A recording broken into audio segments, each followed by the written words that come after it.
अथ 24वां अध्याय। ऋषि पूछने लगे कि हे सूत जी, बड़े आश्चर्य की बात है कि अदिति अग्नि में नहीं जली।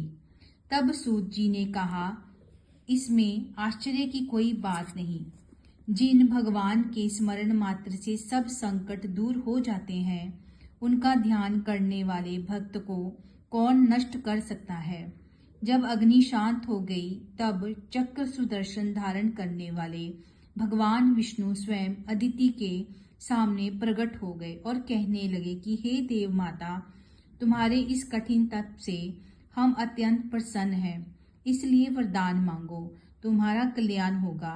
तब अदिति ने हाथ जोड़कर भगवान की स्तुति की कि हे भगवान, जिनके स्मरण मात्र से सब क्लेश नाश हो जाते हैं, जिनके चरण कमलों की सेवा करके भगवान भक्त लोग परम सिद्धि को प्राप्त हो जाते हैं, यज्ञ में स्थित यज्ञ के प्रबोधकर्ता, जिनकी माया को ब्रह्मादिक देवता भी नहीं जान सकते, जिनके मन से सूर्य चंद्र, मुख से ब्राह्मण, भुजाओं से क्षत्रिय, जंघा से वैश्य तथा पैरों से शूद्र उत्पन्न हुए हैं, ऐसे भगवान को नमस्कार है। भगवान, देवता, नदी, समुद्र आप ही हैं। अंतिम आप मेरे पुत्रों की रक्षा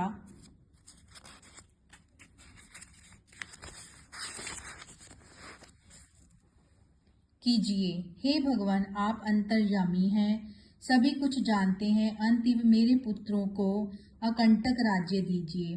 अदिति के ऐसे प्रेम भरे वचनों को सुनकर भगवान कहने लगे कि हे वेद माता, हम ही तुम्हारे यहाँ जन्म लेकर तुम्हारे पुत्रों की रक्षा करेंगे।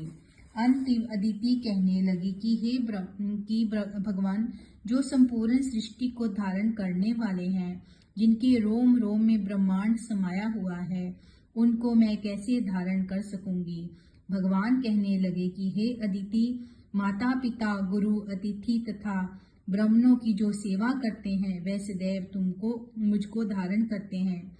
तुलसी और गौ की रक्षा करने वाला भी मुझको धारण करता है।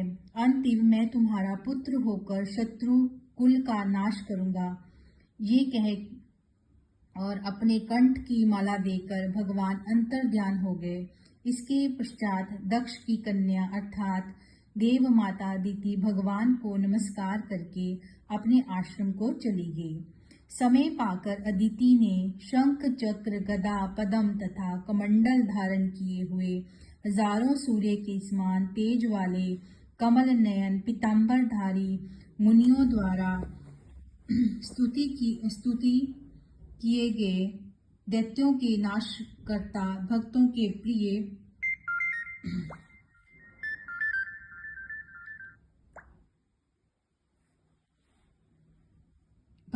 प्रिय वामन भगवान को पुत्र रूप में देखा। तब कश्यप आदि ऋषि भगवान की स्तुति करने लगे। जो कोई वामन भगवान के स्तोत्र का नित्य पाठ करता है, वह सदैव निरोगी रहता है, सर्व संपदा प्राप्त करता है। तब वामन भगवान बोले कि हे पिताजी, हम प्रसन्न हैं, आपका कल्याण हो, आपके समस्त मनोरथ पूर्ण हो। हमने 2 बार आपके घर जन्म लिया है और आगे भी आते रहेंगे। इतना कहकर भगवान ने बाल रूप धारण कर लिया। उधर राजा बलि ने भी शुक्राचार्य को अपना आचार्य बनाकर बड़ा भारी यज्ञ आरंभ किया, जिससे लक्ष्मी जी सहित हवि ग्रहण करने के लिए भगवान विष्णु का आवाहन किया। उसी समय भगवान विष्णु ब्रह्मचारी के रूप में वहां पर आ गए। भगवान के इस रूप को देखकर ऋषि लोग ज्ञान दृष्टि से उनको पहचान गए। उन्हें देख श्री शुक्राचार्य ने राजा बलि को एकांत में बुलाकर समझाया।